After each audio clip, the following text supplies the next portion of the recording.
ଖ୍ରୀଷ୍ଟ ପ୍ରେମୀ ବନ୍ଧୁଗଣ, ଆପଣ ସମସ୍ତଙ୍କୁ ପ୍ରଭୁ ଯୀଶୁଙ୍କ ନାମରେ ନମସ୍କାର। ଆଜି 34ତମ ରବିବାର ସାଧାରଣ କାଳର ଆମ ଖ୍ରୀଷ୍ଟୀୟ ଉପାସନାର ସାଧାରଣ କାଳର ଶେଷ ରବିବାର। ଆଜି ଆମେ ଯୀଶୁଙ୍କୁ ରାଜା ରୂପେ, ଯୀଶୁ ଖ୍ରୀଷ୍ଟଙ୍କୁ ସାରା ବିଶ୍ୱର ସାରା ସୃଷ୍ଟିର ରାଜା ରୂପେ ଘୋଷଣା କରୁଛୁ, ସ୍ୱୀକାର କରୁଛୁ, ବିଶ୍ୱାସ କରୁଛୁ। ମନେ ପଡ଼ିଯାଏ ଏହି ପର୍ବର ମାହାତ୍ମ୍ୟ ଯେତେବେଳେ ମୁଁ ଚିନ୍ତା କରୁଥାଏ। ଯୀଶୁଙ୍କ ଆଗମନର ପ୍ରାୟ 4500 ବର୍ଷ ପୂର୍ବେ ମିଶର ଦେଶ ବା ଇଜିପ୍ଟର ଗୋଟିଏ ସହର ହେଲିଓପୋଲିସରୁ ଗୋଟିଏ ଅବେଲିସ୍କ ବା ଗୋଟିଏ ସ୍ତମ୍ଭ ଅଣାଯାଇଛି, ଯେଉଁଟା ବର୍ତ୍ତମାନ ଭାଟିକାନର ଯେଉଁ ଗୋଲାକାର ଭାଟିକାନର ମଧ୍ୟ ଭାଗରେ ରଖାଯାଇଛି, ସେ ସ୍କୋୟାରର, ଆଉ ସେଇଠି ଏହି ସ୍ତମ୍ଭଟା ରଖାଯାଇଛି। ତେବେ ଏହି ସ୍ତମ୍ଭର ଅର୍ଥ କ'ଣ? ଯେ ଏହି ସ୍ତମ୍ଭ ଯାହା ମିଶର ଦେଶର ହେଲିଓପୋଲିରୁ ଅଣାଯାଇଛି, ଏହା ସୂର୍ଯ୍ୟ ଦେବତାଙ୍କୁ ସେମାନେ ପୂଜା କରୁଥିଲେ ଏବଂ ସେହି ସ୍ତମ୍ଭର ଶେଷ ଭାଗରେ ଗୋଟିଏ ଗୋଲାକାର ବର୍ତ୍ତୁଳାକାର ଗୋଟେ ରଖାଯାଇଥିଲା ଗୋଟିଏ ବସ୍ତୁ ସ୍ୱରୂପ ଏବଂ ଏହା ସୂର୍ଯ୍ୟ ଦେବତାଙ୍କୁ ଏହା ପ୍ରତିନିଧିତ୍ୱ କରେ। ଆଉ ଏହି ଅବେଲିସ୍କ ବା ଏହି ସ୍ତମ୍ଭର ଶୀର୍ଷ ଭାଗରେ ସୂର୍ଯ୍ୟ ଦେବତାଙ୍କର ଗୋଟିଏ ଗୋଲାକାର ବା ବର୍ତ୍ତୁଳାକାର ବସ୍ତୁଟିଏ ଥାଏ। କିନ୍ତୁ ତାହା ଯେତେବେଳେ ରୋମକୁ ବା ଭାଟିକାନରେ ଆଣି ରଖାଯାଇଛି, ଆପଣମାନେ ଯିଏ ବି ଯାଇଛନ୍ତି ଦେଖିପାରିବେ, ଏଥିରେ ଲେଖାଯାଇଛି ଦୁଇଟି ବିଷୟ। ଆଉ ସେଇଠି ଲେଖା ଅଛି ଏହିପରି, ଖ୍ରୀଷ୍ଟୁସ୍ ଭିଞ୍ଚିତ୍, ଖ୍ରୀଷ୍ଟୁସ୍ ରେନ୍ୟାତ୍, ଖ୍ରୀଷ୍ଟୁସ୍ ଇମ୍ପେରାତ୍।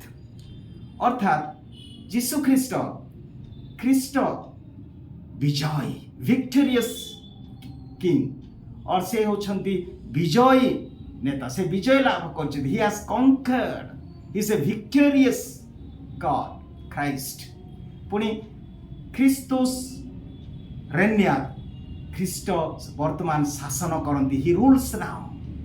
आउ ख्रिस्तोस इम्पेरात, अर्थात ख्रीष्ट होछंती समस्तंकर सुप्रीम, सबुठारु शीर्ष आ महान व्यक्ति जे शासन करती। ख्रीस्तुस विंचित, ख्रीस्तुस रेन्यात, ख्रीस्तुस इम्पेरात। प्रिय भाई भौणी माने, जीशुंकर आसिया परे सेही वर्तुलाकार वस्तुटी को परिवर्तन करा जायछि। सेठी गोटे क्रूस रखा जायछि। सेही स्तंभर शीर्ष भागरे ख्रीष्ट, अर्थात ख्रीष्ट जे विजयी आउ जे शासन करती एवं समस्तंकर महान शासक अटंती सी। तेबे प्रिय भाई भौणी माने, यह आमानकु सूचना दिए जे जीशु ख्रीष्ट वास्तव रे is the king of universe. वास्तव रे आमे तांको राजा बोली कहि पारिबा कि, राजा बोली कहि पारिबा कि? जीशुंको जदि आमर धर्मशास्त्र आमे पढ़िबा, बाइबल रे लेखा अछि, जिसाय पुस्तक जीशुंकर आगमनर प्राय 700 वर्ष पूर्वे प्रवक्ता जिसाय एही भाववाणी देइथिले, जहाँ माने जिसाय पुस्तक 9:6 रे लेखा अछि, तुम्हानक निमंते एक पुत्र प्रदत्त होइअछि, ताहांक स्कंदरे शासन भार दिया जाइछि, न्यस्त करा जाइछि। आउ से किए? से होछंती आश्चर्य मंत्री, पराक्रांत परमेश्वर, शाश्वत पिता एवं से होछंती शांतिर राजा, शांतिर राजा। आउ एहा लेखा ହେଇଛି ଯୀଶୁଙ୍କ ଜନ୍ମର 700 ବର୍ଷ ପୂର୍ବେ। ଆଉ ଯେତେବେଳେ ଯୀଶୁଙ୍କର ଜନ୍ମ ହେଲା, ସେଇ ଜନ୍ମ ପୂର୍ବରୁ ଯେତେବେଳେ ପିତା ଈଶ୍ୱର ପରିତ୍ରାଣ ଆଣିବା ପାଇଁ ଯୋଜନା କଲେ, ସେହି ସ୍ୱର୍ଗର ଦୂତମାନେ ଏହି ସନ୍ଦେଶ ନେଇ ଆସିଲେ। ଆମମାନେ ଲୁକ୍ 1:30 ପଦରୁ ଯଦି ପଢ଼ିବା, ମାରିଆ ଭୟ କର ନାହିଁ, ଜଣେ କୁମାରୀଙ୍କ ପାଖକୁ ଏହି ସନ୍ଦେଶ ସ୍ୱର୍ଗର ଦୂତମାନେ ନେଇ ଆସିଲେ ଯେ ତୁମେ ଏକ ପୁତ୍ର ପ୍ରସବ କରିବ, तांको नाम जीशु देव। से महान हेबे, से परात्पर हेबे एवं से दाऊदंकर सिंहासन से नेबे एवं तांकर राजत्व जाकुब वंश उपरे से राजत्व करिवे तांकर राजत्व कदापि शेष हेब नाही जुगे जुगे रहिबो। अर्थात देखंतु सिंहासन कार सिंहासन दाऊद सिंहासन से उपविष्ट हेबे एवं तांको राज्य अधिकार दिया जीवो से राजत्व करिवे। ए सब सूचई दे जने राजा को विषय रे केवल सेती नाही से जेतेबेले जन्म हेले आमे जानिबा माथ्यू 2 अध्याय 2 पदरे से जेतेबेले जन्म हेले पूर्व दिगरु धर्म पंडित माने जो ज्योतिर्विद माने आसिले आसी से माने जेरूसालेम रे पहुंची कि से माने खोजुचंती पचाले जिहुदी मानकर राजा केउठारे से जन्म ग्रहण करछंती आमे आने तांकर तारा उदित हेबार देखि आमे आसीछु तांकु आराधना करिया पे। देखंतु सेही समय रु एपरि कि विशारद माने पूर्व दिगर पंडित माने संदेश पाइले जे जने राजा जन्म होइछंती जिहुदी मानकर राजा आउ जो उपहार देले आमे जानिछु 3 जन व्यक्ति 3टी उपहार देले से मध्य गोटे उपहार सुवर्ण अर्थात सुवर्ण उपहारटी केवल जने राजांक पई प्रयोज्य।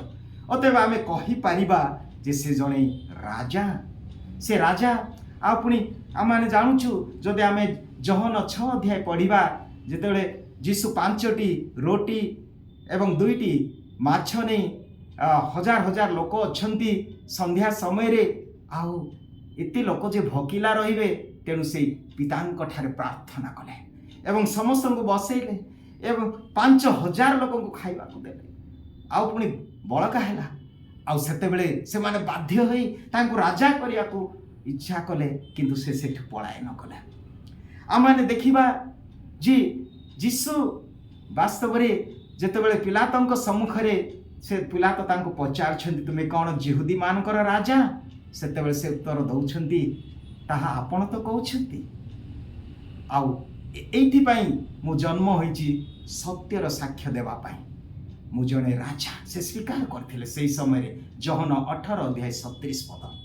तेबे वास्तव रे प्रिय भाई भौणी माने आमे जीसु को राजा बोली कहि पाइबा आउ जदि आमे देखिबा साधु पाउल कहउछंती समस्त दृश्य अदृश्य कर्तापण अधिकार दायित्व सब रो पाई एही व्यक्ति एही शिशु जन्म होइछंती से होछंती समस्त रो अधिकार दिया जाइछि तांको। आउ माथ्यू 28 अध्याय 18 पदरे कहा जाए स्वर्ग मर्त्य पाताल समस्त अधिकार मो हस्तरे न्यस्त करा जाइछि। देखंतु जीसु निजे कहते समस्त अधिकार समस्त क्षमता मो ठारे न्यस्त होइछि। अतएव प्रिय भाई भौणी माने आमे वास्तव रे जीसु को राजा कहि पारिबा कारण से समस्त सृष्टि रो एही 24 अध्याय गीत संगीता रे मध्ये लेखा अछि एही सारा सृष्टि सारा विश्व प्रभुंकर तांकर हस्त ताहा निर्माण करछथि जेते जण एठी वास करंती एही भुवन रे समस्तंकर समस्ते प्रभुंकर।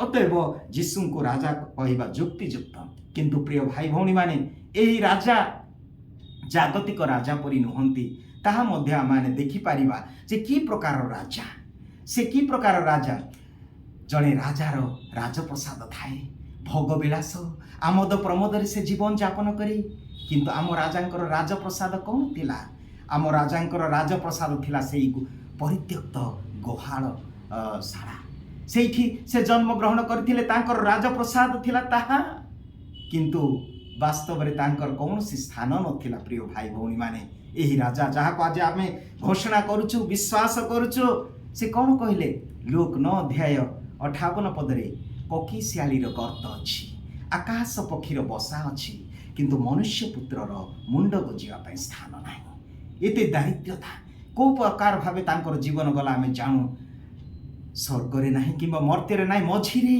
से क्रूस ऊपर से जीवन देले तांकर मुंड गोजिबार स्थान नाही। वास्तव रे एही राजा भिन्न प्रकार जने राजांकर राज मुकुट थाए राजवस्त्र थाए राजदंड थाए किंतु आम राजांकर राजवस्त्र कौन थिला छिंडा रक्त रे जर्जरित सेही वस्त्र उलग्नता थिला तांकर राजवस्त्र उलग्नता आउ तांकर दंड राजदंड थिला शासन करिया पाई नाही जने जष्ठी जोड़ा कि गीत संगीता 23 ପଦରେ ଆମେ ପଢୁଛୁ ସେ ଧର୍ମ ପଥରେ ସେ କଢ଼ାଇ ନିଅନ୍ତି, ସେ ତାଙ୍କର ଯଷ୍ଟି ଆମକୁ ସାନ୍ତ୍ୱନା ଦିଏ। ଜଣେ ମେଷପାଳକ ରୂପେ ସେ ଆସିଲେ। ଏ ଜଣେ ରାଜାଙ୍କ ଯେତେବେଳେ ଜଣେ ରାଜା ଯେତେବେଳେ ବା ତାଙ୍କ ରାଜ୍ୟକୁ ଆକ୍ରମଣ ହୁଏ, ତାଙ୍କର ସୈନ୍ୟ ସାମନ୍ତ ମାନେ ତାଙ୍କୁ ପ୍ରତିରୋଧ କରନ୍ତି, ତାଙ୍କୁ ସୁରକ୍ଷା ଦିଅନ୍ତି। କିନ୍ତୁ ଯୀଶୁଙ୍କର ସୈନ୍ୟମାନେ କିଏ ଥିଲେ? ସମସ୍ତ 12 ଜଣ ଶିଷ୍ୟ ପଳାୟନ କଲେ। ତାଙ୍କଠାରେ କେହି ନଥିଲେ, କେବଳ ସୈନ୍ୟମାନେ କହିବା କି ଦୂତମାନେ ଥିଲେ, ସ୍ୱର୍ଗର ଦୂତମାନେ ଥିଲେ ତାଙ୍କ ସହିତ। ଏହି ପ୍ରକାର ତାଙ୍କର ସୈନ୍ୟ ସାମନ୍ତ ନାହିଁ। ଭାଇ ଭଉଣୀମାନେ, ଆମର ଯେପରି ଆମେ ଯଦି ଭାବିବା ଗୋଟେ ରାଜାଙ୍କ ବିଷୟରେ, ଜଣେ ରାଜା ଯେତେବେଳେ ଜଣେ ରାଜ୍ୟର ପ୍ରଜା ଯେତେବେଳେ ଭୁଲ କାମ କରେ, ନିୟମ ବିରୁଦ୍ଧରେ ଯାଏ, ତାକୁ ଅପରାଧରେ ତାକୁ ଦଣ୍ଡିତ କରାଯାଏ, ତାକୁ ଦଣ୍ଡ ଦିଆଯାଏ। କିନ୍ତୁ ଆମର ଈଶ୍ୱର, ଆମର ରାଜା ଦଣ୍ଡ ଦେବାର ରାଜା ନାହିଁ। ଆମେ ଜାଣୁଛୁ ତାଙ୍କୁ ଯେତେବେଳେ ସେହି ଲୋକମାନେ ବର୍ଚ୍ଛାରେ ବିଧ କରୁଥିଲେ, ସେତେବେଳେ ସେ କ'ଣ କହିଲେ?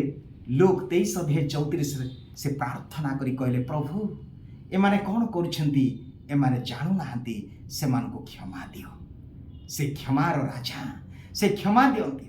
ଆଉ ଜଣେ ରାଜା ଆଦେଶ ମାନନ୍ତି ନାହିଁ, ସାଧାରଣତଃ ଆଦେଶ ଦିଅନ୍ତି। ଜଣେ ରାଜା ଆଦେଶ ଦିଅନ୍ତି, ତାଙ୍କ ଆଦେଶରେ ସବୁ ଚାଲେ। କିନ୍ତୁ ଆମର ରାଜା ଆଦେଶ ମାନନ୍ତି। ଆମେ ଯଦି ଦେଖିବା ଫିଲିପିଓ 2:6-11 ପଦରେ ସେଇଠି ଲେଖା ଅଛି, ତାଙ୍କର ସିଂହାସନ ଥିଲା ସ୍ୱର୍ଗ ରାଜ୍ୟ। ସେ ଥିଲେ ଈଶ୍ୱର, କିନ୍ତୁ ତାଙ୍କର ଈଶ୍ୱରତ୍ୱକୁ ସେ ଜାବୁଡ଼ି ଧରିଲେ ନାହିଁ। କିନ୍ତୁ ସେ ନିଜକୁ ଏତେ ନମ୍ର କଲେ, ସେ ନିଜକୁ ଏତେ ଆଜ୍ଞାବହ ହେଲେ ଯେ ଶେଷ କ୍ରୁଶ ବିଧ ପର୍ଯ୍ୟନ୍ତ ସେ ଆଜ୍ଞା ମାନିଲେ।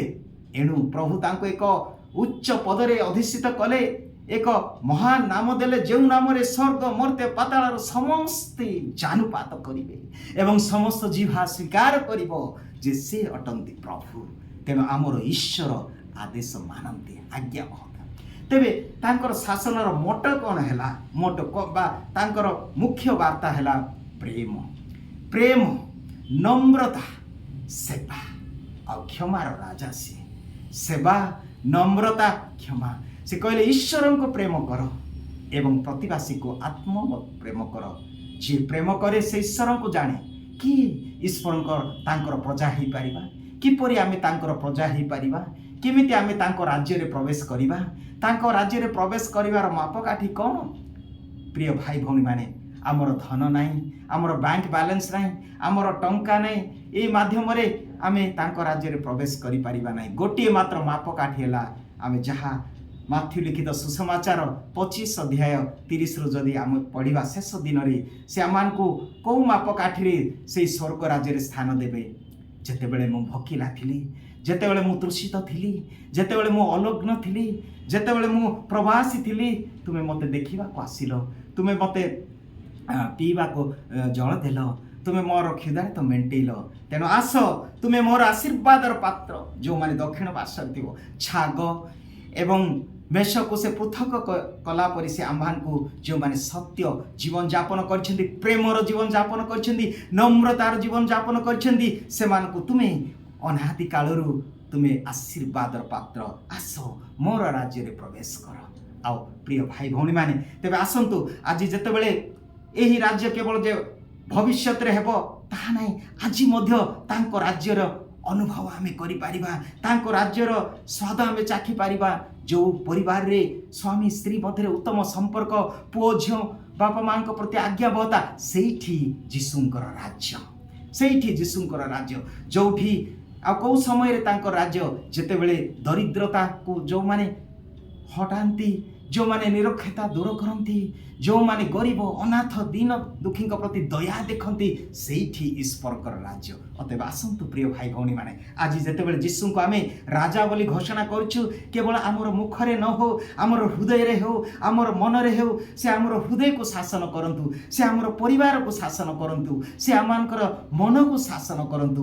ଆଉ ଯେତେବେଳେ ପ୍ରତ୍ୟେକ ନିଷ୍ପତ୍ତି ନେବା ପୂର୍ବରୁ ମୁଁ କ'ଣ ପ୍ରଭୁଙ୍କ ପାଖକୁ ଯାଉଛି? ମୁଁ କ'ଣ ତାଙ୍କର ଆଦେଶ ମାନୁଛି? ମୁଁ କ'ଣ ତାଙ୍କର ସେଇ ପ୍ରେମ ରୂପକ ବାକ୍ୟ ଦ୍ୱାରା ଜୀବନଯାପନ କରୁଛି?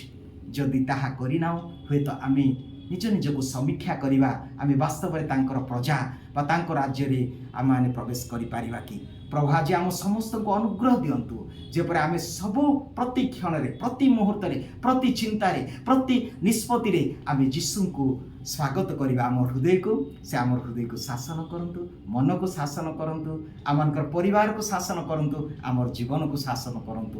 ଶାନ୍ତି ପାକ୍ସ ଖ୍ରୀଷ୍ଟି, ପାକ୍ସ ଖ୍ରୀଷ୍ଟି, ପାକ୍ସ ରେନ୍ୟାନ୍, ଅର୍ଥାତ୍ ସେଇ ଖ୍ରୀଷ୍ଟଙ୍କର ଶାନ୍ତି ସବୁବେଳେ ରାଜତ୍ୱ କରୁ। 1925 ମସିହାରେ ଆମେ ଜାଣୁଛୁ ଏକାଦଶ ପିୟୁଷ ଘୋଷଣା କଲେ, କାରଣ ଦ୍ୱିତୀୟ ବିଶ୍ୱଯୁଦ୍ଧ ପରେ ଯେଉଁ ଅଶାନ୍ତି ଥିଲା, ଯେଉଁ ସେକୁଲାରିଜମ୍ ବଢ଼ି ଚାଲିଥିଲା, ଅନେକ ଲୋକ ମୃତ୍ୟୁବରଣ କଲେ, ଈଶ୍ୱରଙ୍କ ଠାରେ ବିଶ୍ୱାସ କରୁନଥିଲେ, ଈଶ୍ୱରଙ୍କ ଠାରୁ ଦୂରରେ ଥିଲେ, ଅନେକ ନିଜ ନିଜର ରାଜ୍ୟ ପ୍ରତିଷ୍ଠା କରୁଥିଲେ। ଆଉ ସେହି ସମୟରେ ପୁଣ୍ୟ ପିତା ଅତି ନିକଟ 1925 ମସିହାରେ ସେ ଏହି ପର୍ବଟି ଘୋଷଣା କଲେ, ଯେମିତି କେବଳ ଯୀଶୁ ହିଁ ଆମକୁ ଶାନ୍ତି ଦେଇପାରିବ। ଯୀଶୁଙ୍କୁ ଯେତେବେଳେ ଆମେ ରାଜା ରୂପେ ଗ୍ରହଣ କରିବା, ତେବେ ହିଁ ଆମ ଜୀବନରେ, ଆମ ପରିବାରରେ, ଆମ ଦେଶରେ, ସାରା ବିଶ୍ୱରେ ଶାନ୍ତି ରହିବ। ପାକ୍ସ ଖ୍ରୀଷ୍ଟି, ପାକ୍ସ ରେନ୍ୟାନ୍, ଖ୍ରୀଷ୍ଟଙ୍କର ଶାନ୍ତି ସଦାବେଳେ ରାଜତ୍ୱ କରୁ। ଆମେନ୍।